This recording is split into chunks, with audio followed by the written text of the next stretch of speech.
EMI या फिर 0% interest EMI offer.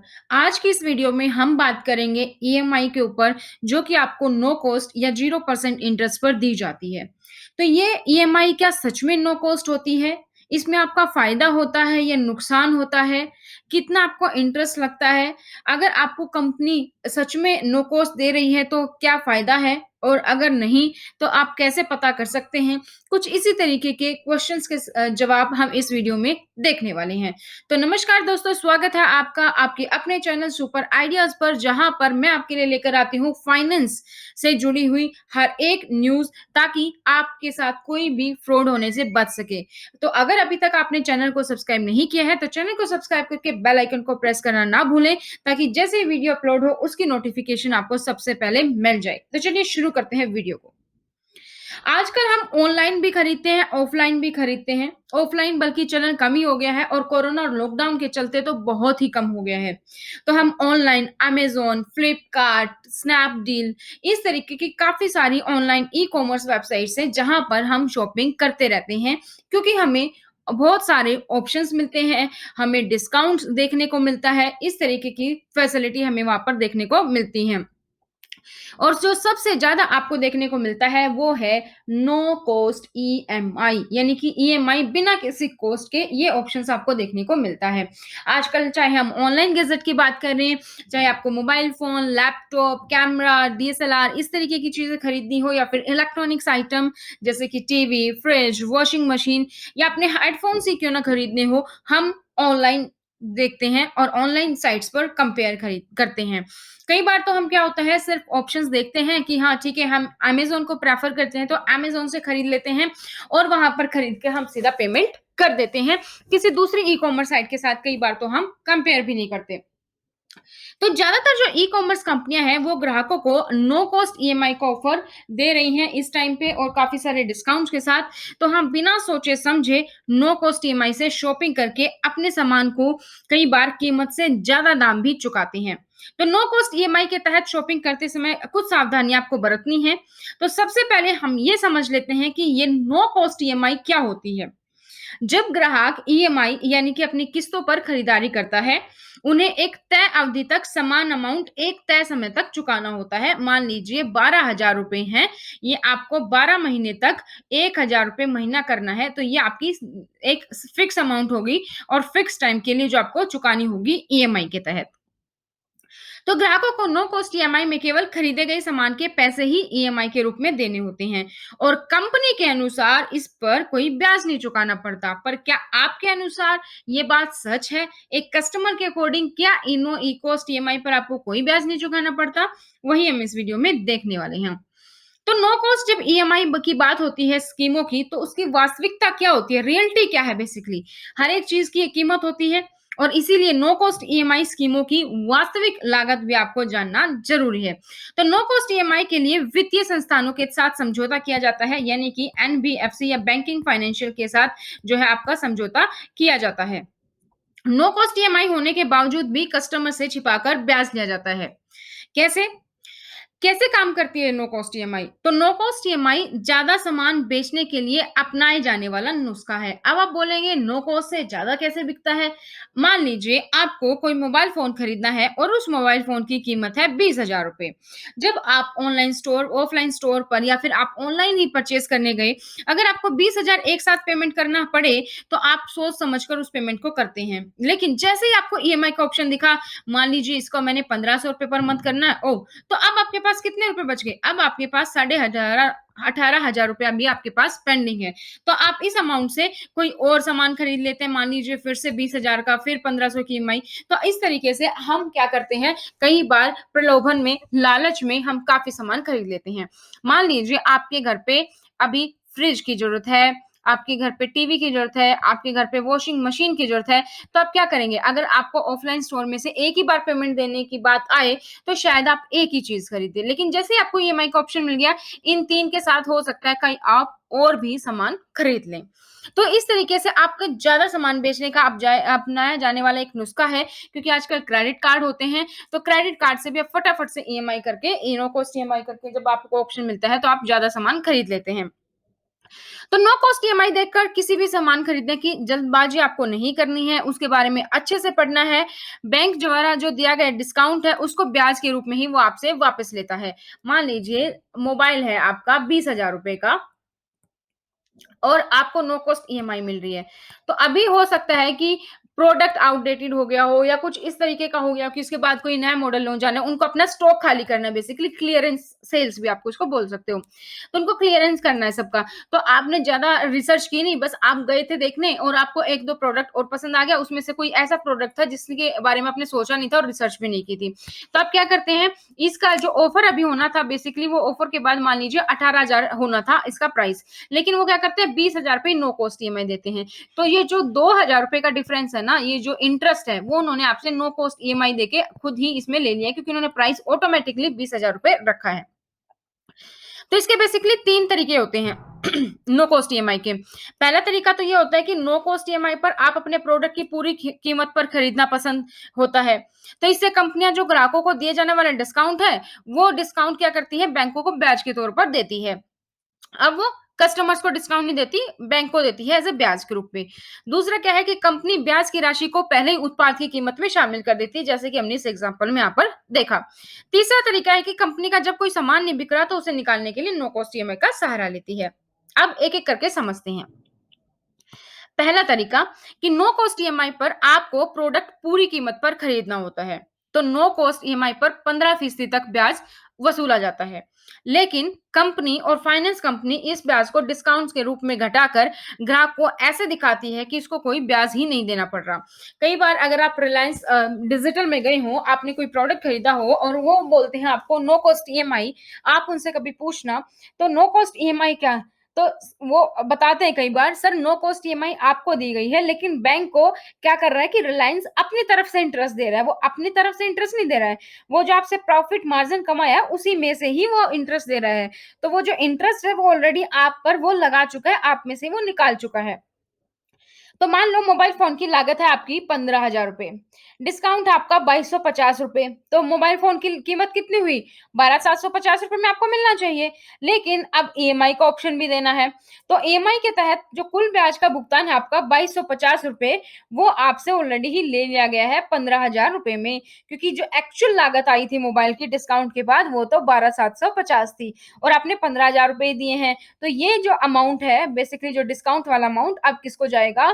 Bank को जाए देगा, ऑफलाइन या ऑनलाइन स्टोर जो भी अमेज़न, फ्लिपकार्ट, रिलायंस डिजिटल इस तरीके की शॉप्स अब ये बैंक को देंगी। अब दूसरा क्या है, इसके तहत प्रोडक्ट की कीमत में पहले से ही ब्याज जोड़कर दिखाया जाता है। मान लीजिए मोबाइल की कीमत 15,000 रुपए है और नो कॉस्ट ईएमआई की कीमत कितनी पड़ रही है उनको, आपके 2,500 रुपए। तो आपको मोबाइल ही ऑलरेडी वो 17,500 रुपए का देंगे। तो इससे क्या होगा, आपकी ईएमआई यहाँ से निकल गई है और नो कॉस्ट ईएमआई आपको दे दी और इंटरेस्ट भी आप उन्होंने निकाल लिया। तीसरा तरीका क्या है, जब कोई सामान बिक नहीं रहा हो, प्रोडक्ट आउटडेटेड हो रहा, तो उस टाइम पे नो कॉस्ट ईएमआई का सहारा लेते हैं। तो ऐसे में सामान बेचने वाली कंपनी ब्याज की रकम कई बार अपनी जेब से फाइनेंस संस्थाओं को देती है। वो कब? जब कोई सामान नहीं बिक रहा उस टाइम पे हो सकता है। तो अब इसको इस तरीके से समझते हैं। मान लीजिए आपका मोबाइल है 20,000 रुपए का। आप इसको 2 ऑप्शन से खरीद सकते हैं। एक है आपको ऑफलाइन का और एक है आपको ऑनलाइन का। ऑफलाइन में मान लीजिए आप किसी स्टोर पे गए, आपने बार्गेनिंग की, आपको मोबाइल मिल गया 18,500 रुपए में। तो यहाँ पर तो आपको सीधा-साधा 1,500 रुपए का डिस्काउंट हो गया। तो अगर आप एकदम से पेमेंट करना चाहते हो तो ये वाला ऑप्शन आपके लिए सबसे बेस्ट रहेगा। अब दूसरा ऑप्शन क्या है, ऑनलाइन में आपको कीमत दिख रही है 20,000 रुपए, 20,000 रुपए आप डायरेक्ट पे कर सकते हैं। तो लेकिन यहाँ डायरेक्ट पे करने से अच्छा तो ये है कि 1,500 रुपए बचाए जाएँ। अब online store no cost EMI कैसे देता है? अब वो 2-3 ऑप्शन रखता है जो आपको वेबसाइट पर भी देखने को मिलेंगे। मान लीजिए वो आपको बोलता है कि आप इतने रुपए महीने पर मंथ दे दीजिए। ये कुल मिला के आपका नियरली 20,000 होगा और ये आपकी नो कॉस्ट ईएमआई है। ये आप पे कर दीजिए और क्या होगा, आपकी मोबाइल आपको नो कॉस्ट मिल जाएगा। दूसरा ऑप्शन कई बार देता है जैसे कि 1834 रुपए मान लीजिए पर मंथ कर दीजिए, ये लगभग 22,000 रुपए होगा और उसमें वो बोलेगा आपको 2,000 रुपए का अपफ्रंट डिस्काउंट मिलेगा। तो अपफ्रंट डिस्काउंट बेसिकली बात तो वही है ना कि 2,000 रुपए आपके यहाँ से निकालनी है। तो इस तरीके के ऑप्शंस जो आपको देता है। अब आपको नो कॉस्ट ईएमआई के तहत क्या-क्या चीज़ें आपको ध्यान में रखनी है। सबसे पहले तो प्रोडक्ट कि जो आप प्रोडक्ट खरीद रहे हैं उसकी आप रिसर्च करेंगे, कोई आउटडेटेड प्रोडक्ट तो नहीं है, कोई नया मॉडल नहीं आने वाला, उसका अपडेटेड वर्ज़न नहीं आने वाला, तो वो चीज़ें आपको ध्यान में रखनी है। दूसरी बात, जब नो कॉस्ट ईएमआई की बात आती है तो प्राइस को आप बाकी सारी जो और अदर ई-कॉमर्स वेबसाइट्स हैं उससे कंपेयर करें, ऑफलाइन जाके कंपेयर करें, ये आपको करना है। थर्ड ऑप्शन, जो ज़्यादातर हम यूज़ करते हैं आजकल, क्रेडिट कार्ड्स। तो कोई भी चीज़ आप एक्सेस में ना खरीदें, क्रेडिट कार्ड यूज़ से तो हम ऑलरेडी ही कोई भी चीज़ हम ज़्यादा सामान में, ज़्यादा क्वांटिटी में खरीदने लग गए हैं, ज़्यादा ऑप्शंस, लग्ज़री लाइफ़ बेसिकली आप उसको बोल सकते हो, वो हमने स्टार्ट कर दी है, क्रेडिट कार्ड और ईएमआई का ऑप्शन मिलने से। तो यहाँ पे बेसिकली उसको क्या हो रहा था, मान लीजिए उसने ₹20,000 का मोबाइल खरीदा क्रेडिट कार्ड से, तो 18% तो उसको इंटरेस्ट देना ही देना पड़ रहा था, क्योंकि कोई भी क्रेडिट कार्ड मिनिमम 18% तो इंटरेस्ट लेगा ही लेगा। अब यहाँ से क्या हुआ, उसने लेकिन यहाँ से नो कॉस्ट ले ली, तो नो कॉस्ट लेने से उसको फ़ायदा हो गया, ये 18% भी कट गया, अब वो आराम से इस पेमेंट को कर सकता है। कुछ केसेज़ में आपकी क्रेडिट कार्ड लिमिट ब्लॉक हो जाती है उस पीरियड के लिए, और कुछ में जैसे ही आप मंथ बाय मंथ भरते रहेंगे बिल, वो उतनी आपकी रिलीज़ होती रहती है। तो ये बात आपको ध्यान में रखनी है। अब हम क्रेडिट कार्ड की बात कर रहे हैं, क्रेडिट कार्ड में हमने पेमेंट भी कर ली, चलिए मान लीजिए ये भी बात ठीक है, कोई किसी चीज़ की आपको ज़रूरत थी तो आपने 1 की बजाय 2 खरीद लिया, लग्ज़री लाइफ़ के लिए खरीद ली, बस सामान खरीद लिया आपने, क्योंकि आपको ईएमआई का ऑप्शन मिला। अब क्रेडिट कार्ड में क्या बुराई है? अब क्या होता है, आपने मोबाइल खरीद लिया, अब कई बार आपने देखा होगा, मान लीजिए आप अपने पेटीएम वॉलेट में पैसे डाल रहे हैं, या आपने कोई मान लीजिए ज़्यादा शॉपिंग कर दी, मान लीजिए से 50,000 की आपने शॉपिंग की, तो आपको कभी क्रेडिट कार्ड से कॉल आता है, या जहाँ से भी आपने किया, डेबिट कार्ड से भी सपोज़ और क्रेडिट कार्ड से भी, तो आपको कॉल आएगा कि सर हम बस आपसे ये कन्फर्म करना चाहते हैं, क्या आपने इतनी पेमेंट अभी की है? तो उनके लिए वो सिर्फ़ एक कन्फर्मेशन कॉल है, आपको लगेगा कि सच में ही कन्फर्मेशन कॉल है, लेकिन नहीं, वो कन्फर्मेशन कॉल नहीं थी। वो बेसिकली क्या करते हैं, हाँ, आप बोलेंगे हाँ, तो सर हमारे पास ऑप्शन है, आप इस अमाउंट को ना ईएमआई में कन्वर्ट कर सकते हैं। अब आपको लगा, मान लीजिए मैंने यहाँ से इतनी सारी चीज़ें खरीदी, नो कॉस्ट ईएमआई ली, अब मेरा ईएमआई ऑलरेडी इतनी हो गई है, अब इसको भी मैं नो कॉस्ट में इसको भी मैं ईएमआई में कर सकता हूँ। वो मान लीजिए आपको बोलते हैं कि सर नो कॉस्ट ईएमआई में आप इसको कन्वर्ट कर सकते हो। अब नो कॉस्ट सुनते ही आपने बोल दिया फटाक से यस, लेकिन क्या आपने कभी उसकी रियलिटी देखी? कई बार हो सकता है कि मान लीजिए आपको 12 महीने के लिए नो कॉस्ट ईएम 12 महीने के लिए ईएमआई बनी। उसमें से हो सकता है कि फर्स्ट 6 महीने फ्री थी, 6 महीने आपको इंटरेस्ट देना था, वो भी 24%, तो जो बहुत ही हाई होता है। या मान लीजिए 3 मंथ ही फ्री थी, उसके बाद आपको 9 मंथ्स तक 24% आपको इंटरेस्ट देना था। तो वो सारी चीज़ें आपको, टर्म्स एंड कंडीशन आपको देखनी है, और तभी आप क्रेडिट कार्ड पे या बाकी चीज़ों पे आप ईएमआई का ऑप्शन देखें। हालाँकि नो कॉस्ट ईएमआई में कोई ज़्यादा नुकसान नहीं है, क्योंकि क्या होता है, बस आपसे जो स्टोर है वो ऑलरेडी आपसे प्रॉफिट कमा चुका होता है। अब वो प्रॉफिट कैसे कमाता है? यहाँ पे हम एक बार देख लेते हैं कि मान लीजिए आपने कोई सामान खरीदा इतने की 3 महीने के लिए, आपका इंटरेस्ट लगा इतना, और उस पर भी आपको 18% जीएसटी देनी पड़ती है। तो आपको बेसिकली इतना अमाउंट टोटल आपको पे करना पड़ा। नो कॉस्ट ईएमआई में क्या हुआ कि महीने के हिसाब से मान लीजिए आपका इतना था, 10,000 रुपए की ईएमआई, उसके ऊपर इंटरेस्ट लगा, 57 रुपए आपका जीएसटी लगा, तो टोटल अमाउंट इतनी है। और ये टोटल अमाउंट क्या करेगा, खुद ही एम्प्लॉयी जो है आपका, जो भी स्टोर वाला है वो आपसे ले लेगा। अब क्या होता है, मान लीजिए कोई मैन्युफैक्चरर है, उसने 16,000 का मोबाइल दिया, ऑनलाइन पे भी आया, ऑफलाइन पे भी आया। तो 16,000 का, अब स्टोर उसकी एमआरपी है 20,000, तो स्टोर वाले सब ने 20,000 का उसपे टैग लगा के चिपका दिया कि 20,000 रुपए का ये मोबाइल है। अब यहाँ पे इनको 4,000 रुपए बच रहे हैं। अब कोई बंदा जब जाएगा मोबाइल लेने और आपसे स्टोर वाला बोले नहीं सर 20,000 रुपए एक साथ पे करने हैं, तो आप सोचेंगे, काफ़ी बार सोचेंगे, 10 में से मान लीजिए 7-8 लोग ज़रूर सोचेंगे, यार ईएमआई का ऑप्शन नहीं है क्या? कुछ इस तरीके से। तो मान लीजिए उसने अब आपको बोला नहीं, तो आप कितना अमाउंट खरीदेंगे? जो कस्टमर है 10 में से 3-4 ही लोग खरीदेंगे, मान लीजिए वो 1000 यूनिट ही बेच पा रहा है। अब इसके पास क्या होता है कि बैंक आता है, बैंक या एनबीएफसी जो भी है, वो यहाँ पर आते हैं और बोलते हैं, हम आपके कस्टमर्स को नो कॉस्ट ईएमआई देंगे। और नो कॉस्ट ईएमआई कैसे देंगे? कस्टमर्स को नो कॉस्ट देंगे, लेकिन इंटरेस्ट तो आपको देना पड़ेगा बैंक को, क्योंकि बैंक है यार, इंटरेस्ट कैसे छोड़ देगा? तो वो 18% के हिसाब से, या जितने भी परसेंट के हिसाब से, जो भी वो स्टोर है ऑनलाइन या ऑफलाइन, उससे बैंक ले लेता है। और ये नो कॉस्ट ईएमआई कस्टमर्स को मिल जाती है। तो वो इसमें क्या करेगा, जो इसमें से मान लीजिए वो 4,000 रुपए कमा रहा था, वो अब इसमें से 2,000 रुपए ही कमाएगा और 2,000 रुपए बैंक को दे देगा।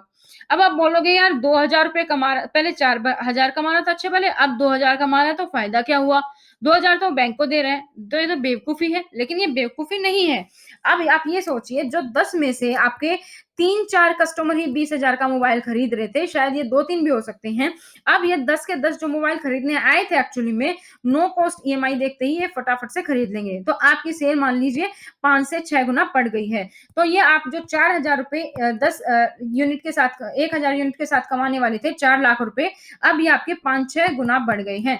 तो मतलब आप ये 5 गुना भी हम लेके चलें तो अब आपकी ये 20 लाख की सेल बढ़ गई है और इसमें से कुछ प्रॉफिट आप बैंक को दे रहे हैं। आपके लिए बड़ा ही आसान हो गया। तो इस तरीके से बैंक को भी फायदा, मैन्युफैक्चरर को भी फायदा क्योंकि उसकी यूनिट ज़्यादा बनेंगी बिकेंगी, बैंक को फायदा इसलिए क्योंकि उसको इंटरेस्ट मिल रहा है, स्टोर को फायदा इसलिए क्योंकि उसकी सेल ज़्यादा बढ़ गई है। सेल ज़्यादा बढ़ने से उसका प्रॉफिट भी बढ़ गया है।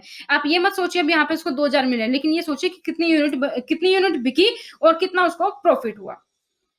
इसके रिगार्डिंग 2013 में भी आरबीआई ने एक सर्कुलर भी जारी किया था और उसमें कहा था कि जो ये 0% ब्याज है या 0% ब्याज है आपका बेसिकली ऐसी कोई चीज नहीं होती। इसमें क्या कहा गया था कि क्रेडिट कार्ड की बकाया जो देनदारी पर जो 0% ईएमआई स्कीम है उसमें ब्याज को गलत तरीके से पेश किया जाता है क्योंकि दिखाया इस तरीके से जाता है कि 0% है, लेकिन अब आप समझ चुके होंगे कि स्टोर वाले आपसे ऑलरेडी ऑनलाइन हो या ऑफलाइन वो अमाउंट में ही आपके इंक्लूड करके आपको प्राइस बताते हैं।